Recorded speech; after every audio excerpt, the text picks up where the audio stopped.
Point number 3, comparison makes you think that you are not good enough. The story of Zacchaeus in Luke 19, this is what the Bible has to say. It says, Jesus entered Jericho and was passing through it. Now a man named Zacchaeus was there. He was a chief tax collector and was rich. He was trying to get a look at Jesus, but being a short man, he could not see over the crowd. So he ran on ahead and climbed up into a sycamore tree to see him, because Jesus was going to pass that way. And when Jesus came to that place, he looked up and said to him, Zacchaeus, come down quickly, because I must stay at your house today.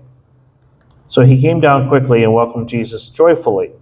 And when the people saw it, they all complained, he has gone in to be the guest of a man who is a sinner. But Zacchaeus stopped and said to the Lord, look, Lord, half of my possessions I now give to the poor, and if I have cheated anyone of anything, I am now paying back 4 times as much.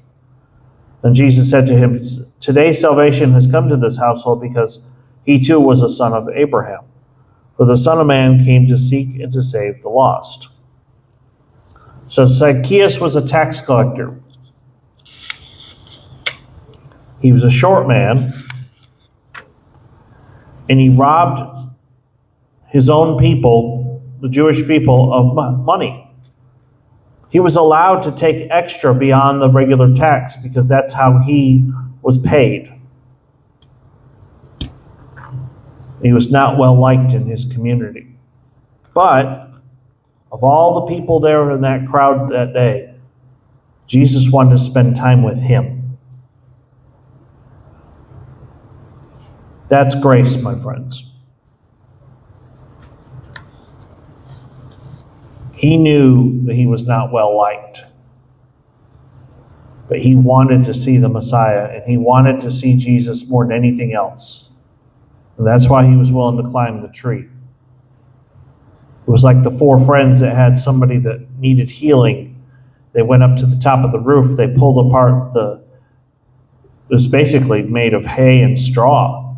Pulled it apart and lowered the man in front of Jesus. You see, growing up, I'm actually originally from upstate New York. I grew up around a bunch of dairy farms.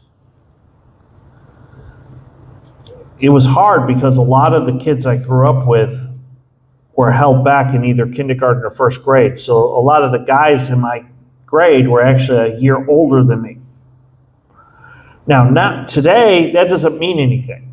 I don't care if you're 40 or 50, you're full grown. But when you're 16 versus a 17-year-old, there's a difference.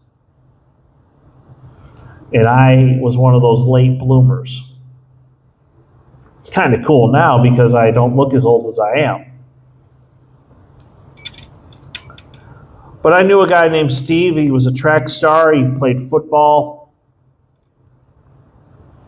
I swear he looked like a young Robert Redford.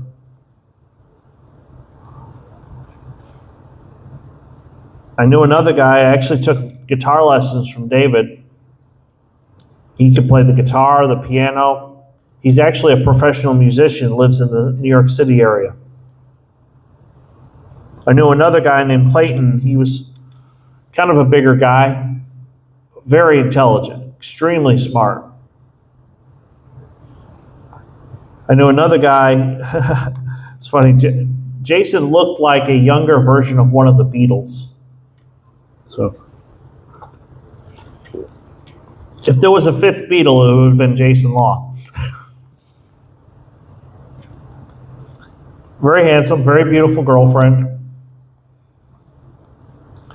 And I was definitely filled with envy on the night of the prom. His girlfriend had this beautiful red hair, green eyes, and she wore a green dress that kind of accentuated her eyes. I didn't have any of those qualities. Wasn't that athletic. I tried to play the guitar. That's okay. I thought I was smart until I hit upper levels of math.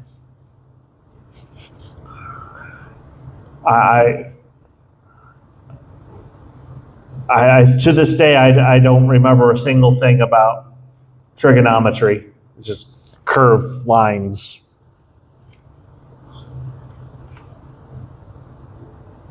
But then I got to college. And there's a reason why I'm wearing this shirt today, because it applies to the sermon. I took a summer class,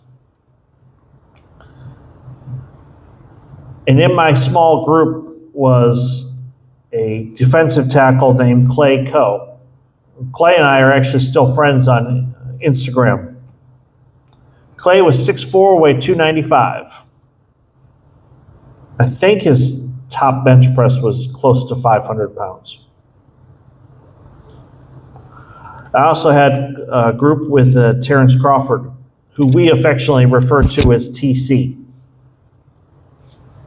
Guy was, I don't know why I wrote 6'3", 6'7", 230. That's a typo on the notes. TC had kind of a cult following because we had a game against Texas and our starting center went out, so they had to put him in to guard this 7-footer, and so he just stayed in front of him. If they tried to pass him the ball, he would jump up in the air and block it away. It actually worked. It was quite remarkable.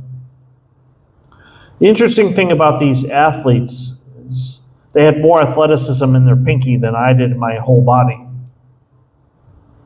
But yet, both of them were deathly afraid of talking in front of the class. I never asked them why. It's like, Clay, you play football in front of 50, 60, 70,000 people every Saturday. But then again, you wear a helmet and people can't see your face.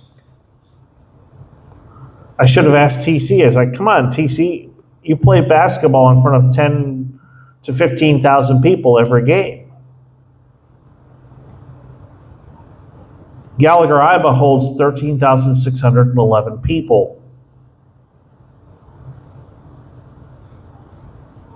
I don't know.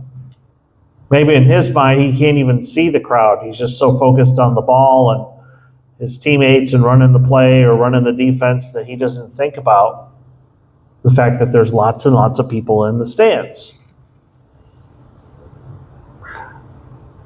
You know what? I feel led to talk about that.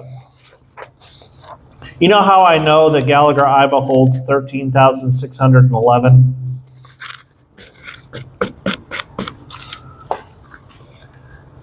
If you don't know or haven't lived in Oklahoma, there's a very intense rivalry with the University of Oklahoma, or OU.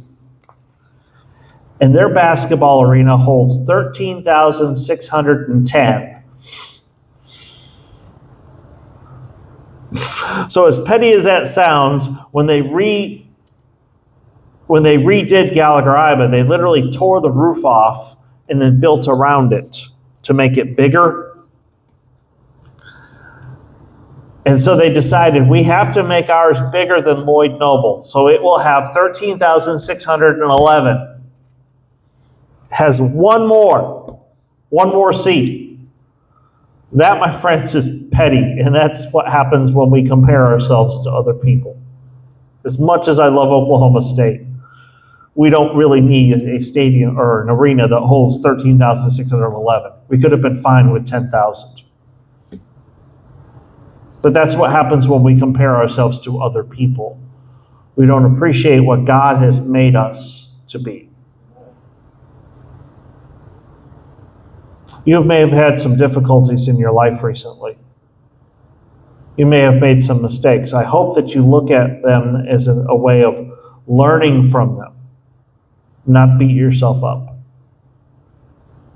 But each person in here is different and unique, and you have your own gifts, talents, and abilities. And when you learn how to use them to be a blessing to other people, that, my friends, is when you're going to find real happiness. Amen.